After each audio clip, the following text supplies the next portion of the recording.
We'll turn it this way, maybe it'll work. You want to come this way, through No, this I'll way? go back up that way, Okay. thank you.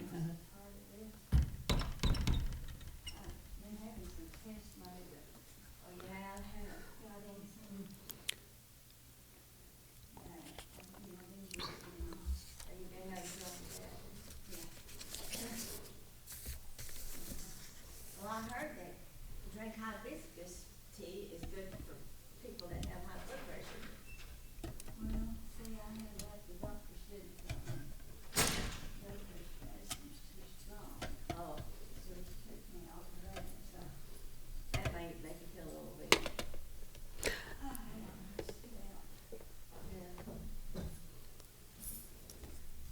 I have discovered that some of those teas, those natural teas, I haven't tried hibiscus, but I'm allergic to them. They're, they're just off of the plants, and so I've kind of stuck to the traditional tea after I started wheezing after taking a nice flowery tea.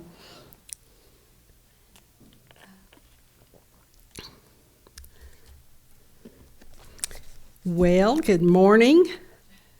And if I get through this lesson without getting confused with names, well, I'll be doing well. I don't care how many times I go over these.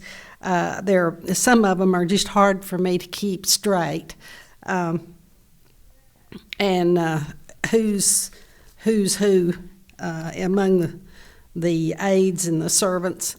But so be sure and check me out on anything, because sometimes I get my tongue tangled and don't even notice it.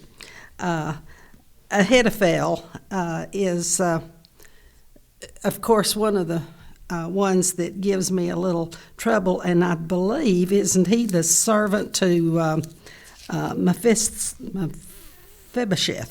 I have trouble saying that. I want to put an extra S in it. Mephibosheth. That is the crippled son of Jonathan.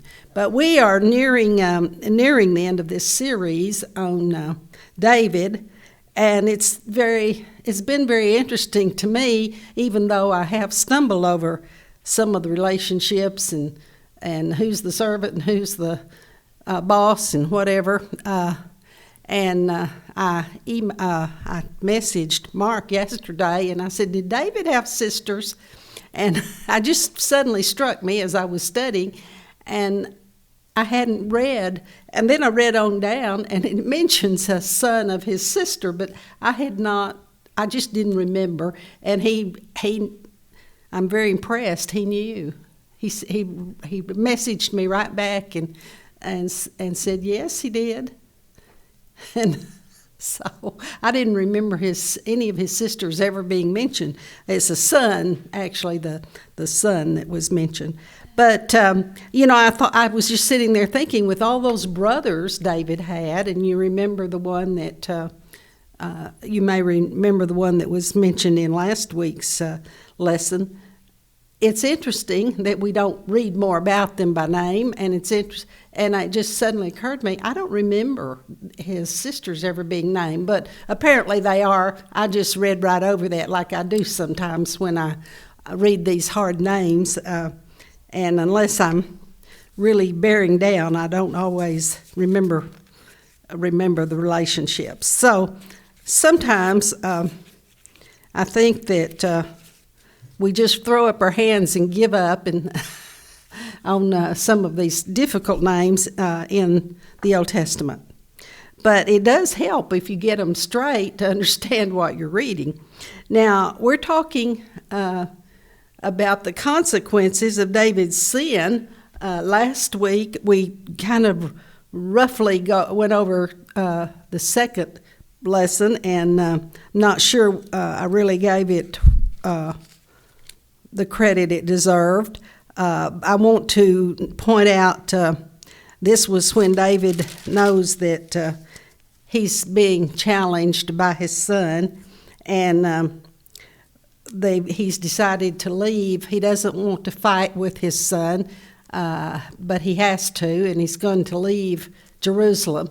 And they take the ark with them, the Ark of the Covenant, not Noah's Ark, the box that contains, the special box that contains the law that was given to Moses.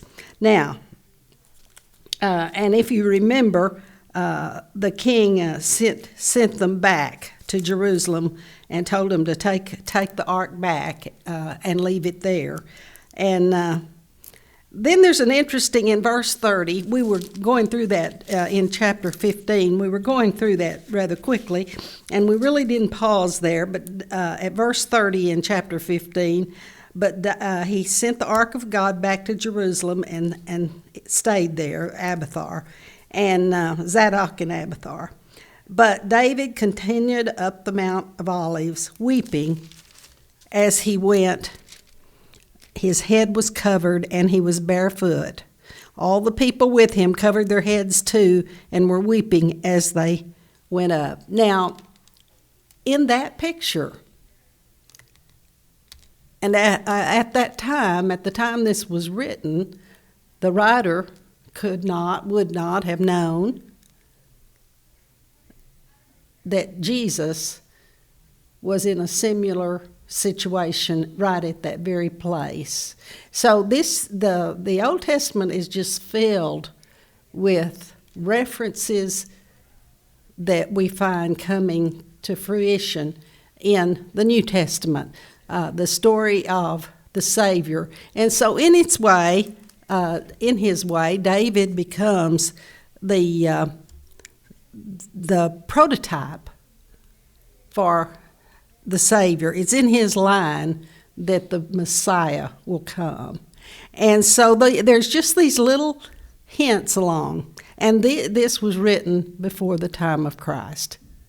So it was inspired, very obviously. Now, we also skip on down to the last verse in that chapter, verse 37. So Hushai, David's confidant, arrived at Jerusalem as Absalom was entering the city. He's talked with Hushai, and Hushai is wanting to go with David. He's going to stick with David, and David turns him down. He says, "Go back to Jerusalem. And if you go with me, you will be a burden to me. But if you return to the city and say to Absalom, 'Your Majesty, I will be your servant. I was your father's servant in the past, but now I will be your servant.'" Now, this is David's way of planting a spy within Absalom's camp. Now, we've been hearing something about spies this last week, haven't we? I told you these stories are modern. I told you they're not just about the past.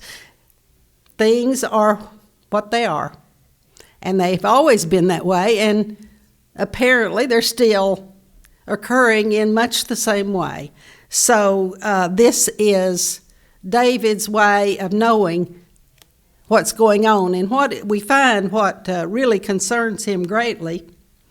And we're going to begin in chapter 16 with that issue. But let's look at some of the family lessons that we've learned that still apply. David, in his actions, did some teaching, and don't we all? We don't think about it, but the things that he did were certainly no secret. It was a very open society in that there were so many servants and slaves. Some served because they wanted to be there, some because they were conquered peoples. And as I say, slavery really didn't start in America. That's kind of been what we give kids that idea. It's been the way of the world since the beginning, and still is in many parts of the world. It doesn't take the same look, but in this time, any conquered people were taken as a certain number of them were taken as slaves for the conquering place. What was Daniel? Daniel, I thought of Daniel studying this. He was advisor to the king that had conquered Jerusalem. He became himself the most important person in the kingdom. So it was a different thing, but he was every bit the slave, and he served at the king's pleasure. So we need to be careful sometimes in being so certain we know what's happening and why. Now, what family lessons did David's sons learn? Now remember, he's got numerous wives and numerous sons and evidently daughters too. We know about Tamar, for instance. I made my little list. Yours may be different from mine, but here are the 3 things I jotted down. His sons, and we'll think particularly of Absalom and Ammon, because that's who we've been studying. The first one they learned, take what you want. How did that play itself out? Well, he took his sister, his half-sister,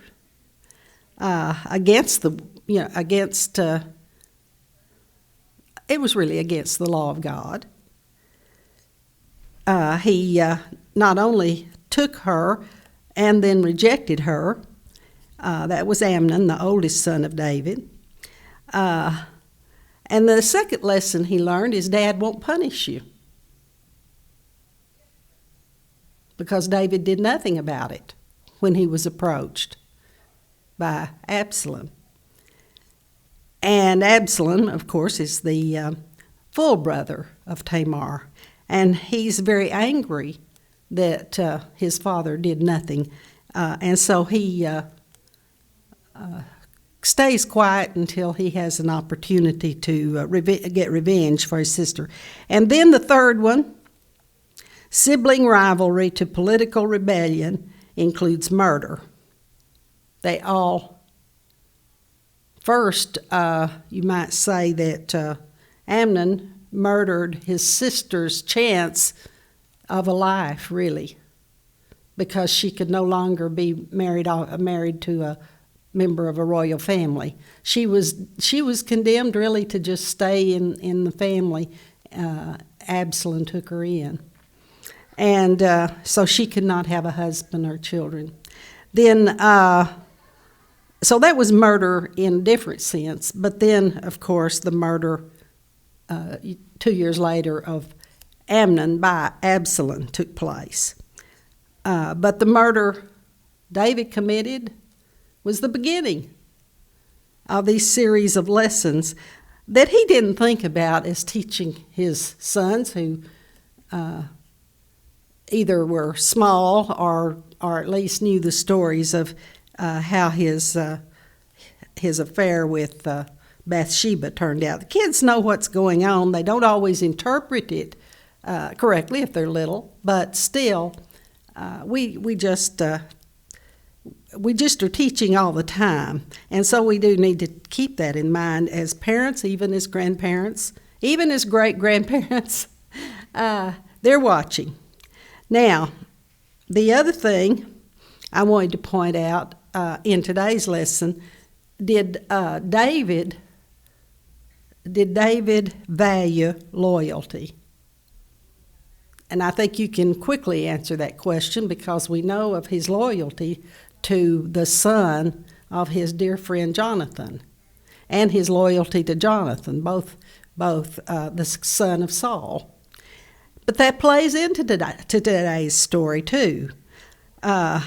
He valued loyalty until he didn't. And when didn't he? When he stole the wife of one of his key warriors. And then his values weren't quite as strong as we thought, as he thought. Children see what we do more than they pay attention to what we say. In chapter 15, We learn that David still has many friends, although Absalom has been out courting the people. He has been out doing all kinds of things within the kingdom to endure himself to the people, even though he's not a very enduring he's a very arrogant young man, evidently a very attractive young man. And so he's been plotting because maybe he's the second anyway. Amnon was the first. He didn't just revenge his sister when he killed his older brother. He was concerned about the succession. He was plotting. So it tells us about something more about his personality. And remember Mephibosheth. I cannot say that word. I don't know if anybody who can. The crippled son of Jonathan that David had promised Jonathan that he would always look after, and so he took him in as part of his family and protected him and his family. Now, Jonathan is the son. Mephibosheth, there it goes. I need to put a little thing on I need to do my markings so I can remember. He's Saul's grandson. And there's another little bit of information that's key in all these happenings. Why do you suppose that Mephibosheth would consider going against David? Would there be, in his mind, some hope of reclaiming Saul's name, taking from David the kingdom in order to continue Saul's dynasty rather than David's? Yeah, I think we're going to discover that there's some of that in his mind, not in the mind of Jonathan, who is dead, of course, was killed in the battle along with Saul. And how David and Jonathan remained the dearest of friends, with Jonathan's father constantly trying to kill him. It was because of their friendship that Saul lived as long as he did, because David absolutely refused to kill Saul. He was God's choice. And we have here the beginnings, or a strong, strong beginning of that idea that the king is God's choice. So that was the way he explained his own loyalty in the place of a lot of provocation. Now, then we have in today's, we have Ziba, the servant of Mephibosheth. He is the servant of the grandson of King Saul. So David cannot be certain of who he can trust, of whom he can trust. Who is it who's really loyal? Don't we see this played out in today's politics all the time, particularly now with people making plots or trying to, it's always been there, it's just more visible right now. You don't have any secrets anymore. They're going to come out. To Ziba, is Ziba telling the truth in the first 4 verses? Let's see. When David had gone a short distance beyond the summit of the olive, Mount of Olives, David had gone a short distance beyond the summit. There was Ziba, the steward of Mephibosheth, waiting to meet him. He had a string of donkeys saddled and loaded with 200 loaves of bread, 100 cakes of raisins, 100 cakes of figs, and a skin of wine. The king asked Ziba, "Why have you brought these?" Ziba answered, "The donkeys are for the king's household to ride on. The bread and fruit are for the men to eat. and the wine is to refresh those who become exhausted in the wilderness. The household has left Jerusalem so quickly that they do not take with them any provisions. And then here comes Ziba after they've made the long walk up. And they're not very far out of Jerusalem. That is very much walking distance, walking across that valley. We didn't walk all the way across, but we easily could have. We might have been a little tired, but it's not a broad valley between the mount that the temple is on, or was on, and the other parts of. It's pretty close to where David's home was, actually, the palace. The king then asked, "Where is your master's grandson?" Where is your master's grandson? So Ziba had been, the master had been Jonathan. Ziba served them both. Ziba said to him, "He is staying in Jerusalem because he thinks, today the Israelites will restore to me my grandfather's kingdom." There we have it. He made his choice, Mephibosheth did. Then the king said to Ziba, "All that belonged to Mephibosheth is now yours." So he rewards this servant. But he still wonders if Ziba's really his friend over Mephibosheth. And no doubt Ziba is. He possibly, because here he's being rewarded for everything that David had done for the grandson of Saul, the son of Jonathan, who has a big family now. The story was that he was crippled when a nurse dropped him when he was an infant. Whether that actually, if so, that probably was a head injury. But apparently he was able to, other than being crippled, he was able to function and had a large family too. So, and David, he's been under David's care and watch all these years. Now, is Ziba telling the truth about his own loyalty? Well, David doesn't really know for sure, but this is what Ziba is telling him, and David's wondering, okay, what's the plot here? And so he tells him, if he wins, Ziba wins. That's one way to buy your loyalty. Now,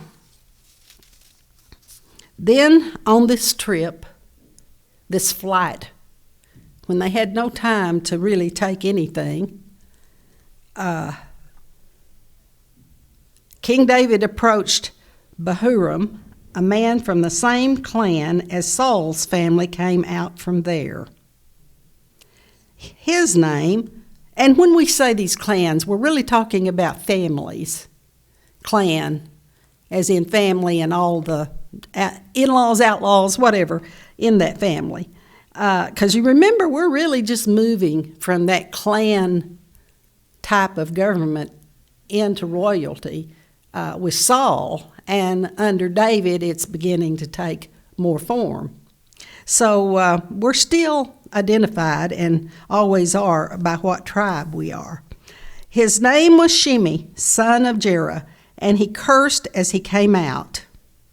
He pelted David and all the king's officials with stones, though all the troops and the special guard were on David's right and left. Well, that's pretty brave, isn't it? Strange. As he cursed, Shimei said, get out, you murderer, you scoundrel. The Lord has repaid you for all the blood you shed in the household of Saul, in whose place you have reigned." Now, I'd say that he was definitely on Saul's side. That didn't necessarily mean he was on Absalom's side. Probably not. It probably was a part he expected maybe to reclaim the throne that Mephibosheth would. The Lord has given the kingdom into the hands of your son Absalom. You have come to ruin because you are a murderer. Then Abishai, son of Zeruiah, said to the king, Why should this dead dog curse my lord the king? Let me go over and cut off his head. What if David had nodded and said, go ahead? But the king said, what does this have to do with you, you sons of Zeruiah? If he is cursing because the Lord said to him, curse David, who can ask, why do you do this? This is David's admission, continuing admission of his guilt. He is, once something's done, you can't undo it. And David knows that, and his conscience still bothers him, though God has forgiven him. David then said to Abishai and all his officials, my son, my own flesh and blood, is trying to kill me. How much more then this Benjamite? Leave him alone. Let him curse, for the Lord has told him to. It may be that the Lord will look upon my misery and restore to me his covenant blessing instead of his curse today. Now, God has forgiven David of the sin, but that doesn't mean the consequences don't continue to play out in our lives. We suffer the consequences of our actions. And this murderous band of brothers and David's sons are part of the consequences of his own behaviors, because he has modeled for them not only devotion to God, but then that take what you want when you want it. And he's done it with murder. Pretty sad, isn't it? So David and his men, verse 13, continued along the road, while Shimei was going along the hillside opposite him, cursing as he went, and throwing stones at him and showering him with dirt. The king and all the people with him arrived at their destination exhausted, and there he refreshed himself. What did he refresh himself with? They left in a hurry. Well, with the things that were brought to them by Ziba. Now, David was one of the greatest kings in Israel, but he suffered both ridicule and deception. He was betrayed and humiliated by members of his household. He had willfully committed adultery with Bathsheba. The prophet Nathan had rebuked him for his sin, and he had predicted that David would be publicly humiliated.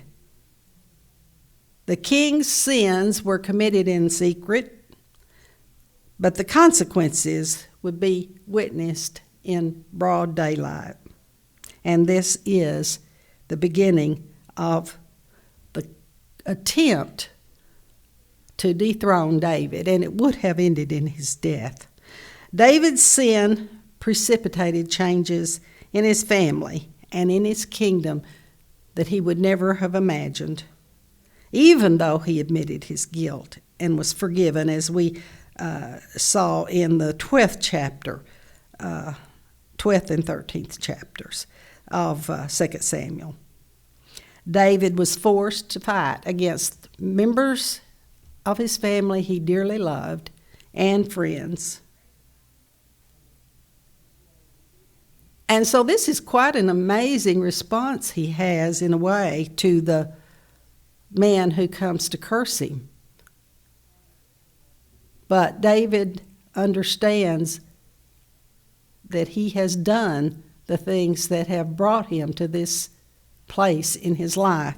And so he says, let the man continue. In other words, he is seeing the fruits of his behaviors, and they're not beautiful. Now, the plotting is quite interesting, and it's shown in the next passages, verse 15, beginning with verse 15. Meanwhile, Absalom and all the men of Israel come to Jerusalem, and Ahithophel was with him. Now, who is Ahithophel? Ahithophel is the counselor to Mephibosheth. And he's a wise counselor, and David knows he's a wise counselor, and David knows that he's chosen Absalom's side. Then Hushai, the Archite, David's confidant, went to Absalom and said to him, "Long live the king, long live the king." This is the man that we read in the earlier scriptures in 15, that David, in the 32nd verse of chapter 15, and Hushai, just don't worry about how I pronounce these. I'm sure that I'm not correct. I used to have a tape that gave all the pronunciations, but I don't know where it is, and I'm not sure I could find them if I had the tape. I do still have a tape player at home.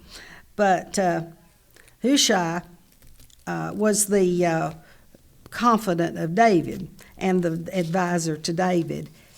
But David is well acquainted with the advice of the one who has chosen to support this challenge to David's kingdom. And he has great respect for Ahithophel's wise counsel. So he makes a plot here with David and Hushai to counteract the wisdom of the grandson of Saul, advisor.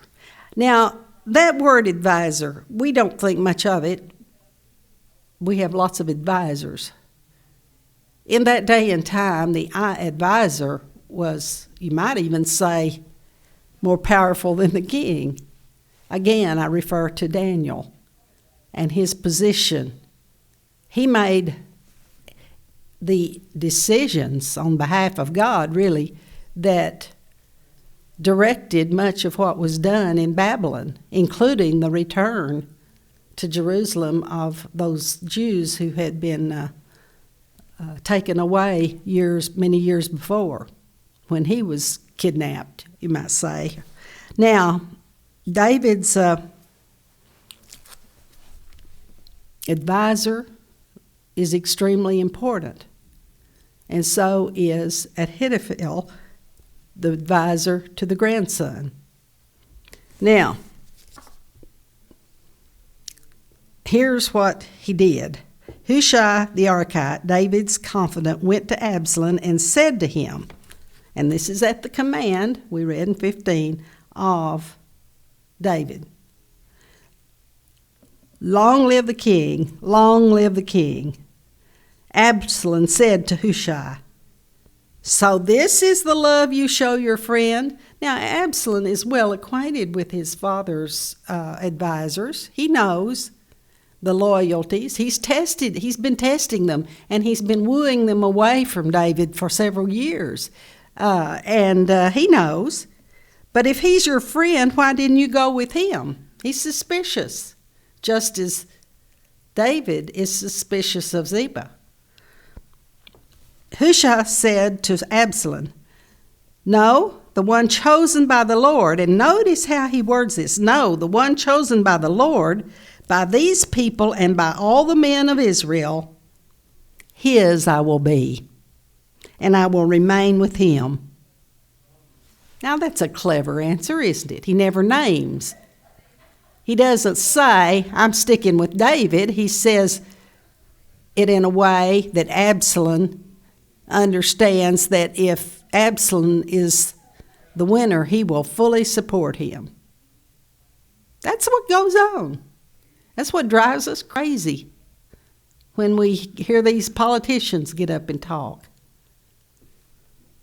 They speak out of both sides of their mouth, we say. But this is a spy. David has commanded this associate of his, this advisor, to be his spy within the camp of Absalom. Furthermore, whom should I serve? Should I not serve the son Just as I served your father, so I will serve you. In other words, if you win this battle, I will be on your side. But Absalom likes to be flattered. That's his personality. He eats up the flattery. So he's willing to believe that this man has deserted his father to come and support him. Absalom said to Ahithophel, "Give us your advice. What should we do?" Ahithophel answered. Now, Ahithophel is, remember, the one that David's afraid of because he's advisor to the grandson, Mephibosheth, and I'm going to quit trying. I'm like the preacher. I just might as well give up on that name. But he is going to give advice about what to do. And David fully respects the advice of this man. And this is why he sends his advisor, who is well respected and noted for his loyalty, into the camp of Absalom. Ahithophel answered, "Sleep with your father's concubines, whom he left to take care of the palace." He left 10, remember in last week's lesson, to take care of the palace. Our wives, we talk about them, they're close to David. "Then all Israel will hear that you have made yourself obnoxious to your father, and the hands of everyone with you will be more resolute." The people who are supporting you, Absalom, will be more anxious to support you, knowing that you have conquered David and even insulted him by sleeping with these women that belong to David. There again, women don't have much choice in this thing. So they pitched a tent, verse 22, they pitched a tent for Absalom on the roof. And he slept with his father's concubines in the sight of all Israel. You know, when we talked about Bathsheba back when, those rooftops were living spaces. But they were open, kind of like our yard might be. They didn't have fences around them. You could, if you were a little higher, you could see everything that went on up there. And this was deliberate. It was an insult, not to the women, but to David. It was a challenge, a deadly challenge to David. I've taken what was yours. We come back to that whole idea of I take what I want. Now, in those days, the advice Ahithophel gave was like that of one who inquires of God. That's strong. That's strong respect. What Ahithophel said, people believed was God's advice. And that was how both David and Absalom regarded all of Ahithophel's advice. And then we transition on that point into the advice of the spy that David has sent into the camp, and we will see in the next lesson how that might work out. We find that David may be running for his life, but he hasn't lost his ability to fight. He may be fighting in a different way, but he is clever. And the only thing he can think to do is to send this spy in with advice too. Now, just to kind of muddy the waters, so to speak, for Absalom. But they have a prayer for something. What was that prayer? it is to confuse the advice of the wise advisor. Ahithophel's secret abhorrence of David may have propelled him to give evil counsel to Absalom. But Absalom was too power-hungry and hate-filled to reject Ahithophel's scandalous advice and his subsequent shameful behavior. It was ungodly advice because it was evil to go and attack the women and sleep with them and to challenge David in this way. So we know right there that Absalom is in trouble. We know that God has an answer. And in the next chapter, we will also learn that Absalom calls on Hushai for advice as well, and he gives him different advice. He tells him, the advice Ahithophel has given is not good this time. You know your father and his men, they are fighters, and as fierce as a wild bear robbed of her cubs. And he goes on to talk about David's experience. But the point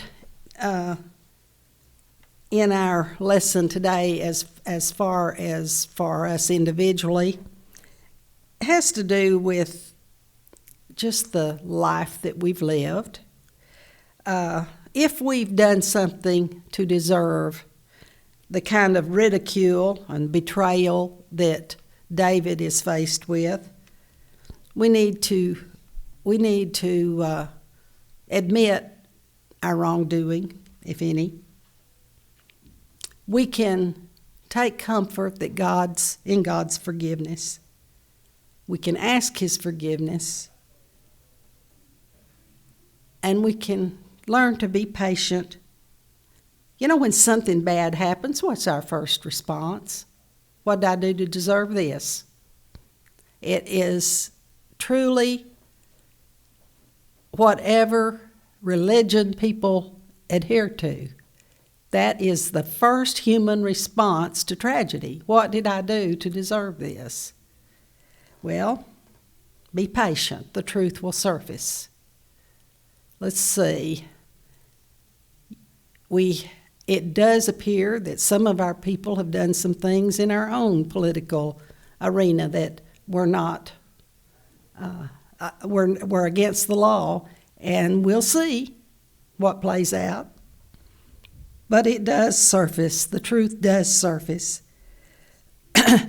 Our job is to protect ourselves and our families from untruth.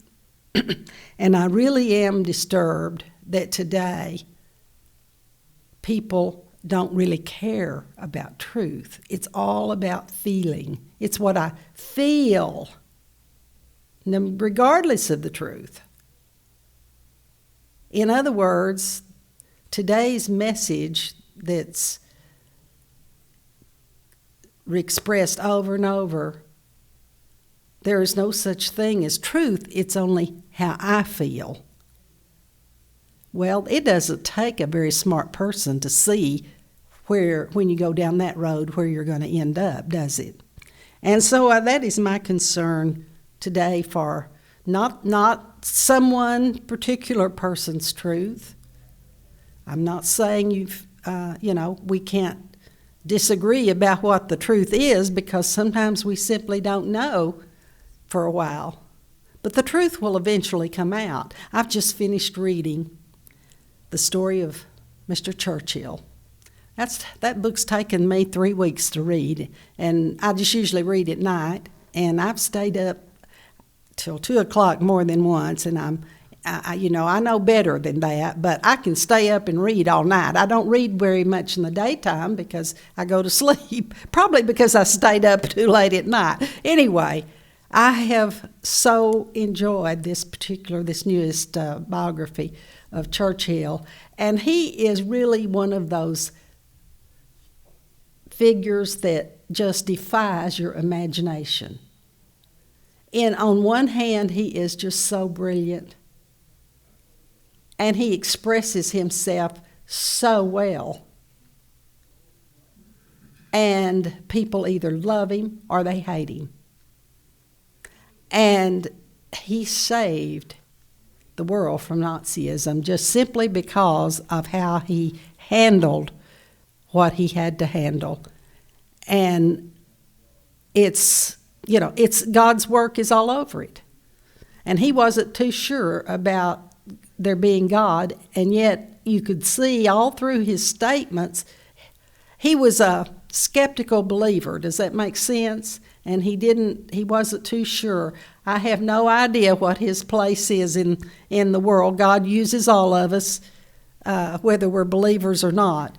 But I see in what the actions he took that I think he wasn't quite as much of a skeptic as some have portrayed him.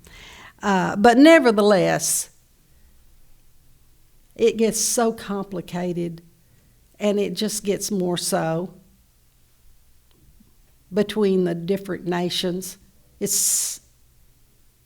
I'm sure our fears are the very same fears the people of that time had. And yet we look at all of the possibilities with the kinds of weapons we have today and wonder. We just wonder. And rightfully so. The only thing I know is you just have to trust God. He works out his will in the world, and he uses the most unlikely people, just as he does in the story of David, to accomplish his will for us. So we just need to listen to him to be, there's a reason he says, fear not, in the Bible over and over, fear not. He is our only resource that can be trusted totally. And we sometimes trust people we ought not to, and sometimes we suspect people we should not have. We are not all, despite how we feel, we're not always right. Does that make sense? And we need to watch our words, watch our responses, and try to be the healers in the world that God would have. At the same time, there's a time to fight. And we learn this from these battles. There is a great war going on. And I have been very interested in, the government is now publishing or letting it be talked about that there are things going on that people are seeing in the skies that they can't figure out. The whole UFO thing, in the 50s, with the lights over Lubbock, I guess, and I saw those as a child. And my dad, they looked like a spaceship. It really did, in the dark night, the way the lights were, or something of that order. And it wasn't till years later that I realized that there was a big to-do about that, and nobody ever has known, Some people thought it was a flock of birds with reflection of light. Well, we don't know. Might have been. I don't know. But today, pilots way up high are seeing things, and so they've decided not to keep all that secret. So that's going to be interesting how that plays out. And I don't know whether it's just phenomena, nature, or what it is. And I'm not going to worry about it. But what we do need to concentrate on is, remember, this book tells us that we are constantly at war spiritually. There is an intensive spiritual war occurring all around us. So we should not be so surprised that sometimes evil gets its way. All we can do is work on keeping evil from getting its way in our hearts and in our minds, and seek the counsel of God. I'm not saying we shouldn't choose sides, even. But we must always remember, we don't know the whole story, but we can trust that when the whole story comes out, God will show us truth. Only truth. Evil will try to hide. And our families are under attack. The whole idea of family is under attack. And it's not easy to teach our children because they're looking at all the celebrities and listening. That's all you see as every medium. You've got these celebrities, and we're just not sometimes listening, and we're not aware at how much it is pervading the minds of our children in entertainment and in everything they read and see. But we also know something else. God is in charge, and He will prevail. We just want to be sure we choose which king to follow. We want to be sure we're in the camp of God. Heavenly Father, sometimes we get really upset over our daily news and all of the things that are said, and we tend to forget who is the commander. Father, may we be peacemakers in the world, not the kind of peacemakers that sit by and do nothing in the face of evil, but the kind that waits for your voice and not the voice of the world to tell us how to live within the kind of society we live in today. Help us to be faithful. And help us, Father, to be more serious about our own influence in the world. Most of us, Father, in this room have our children now who have children and even grandchildren. And we are so thankful that they have followed you and that their children follow you in most cases.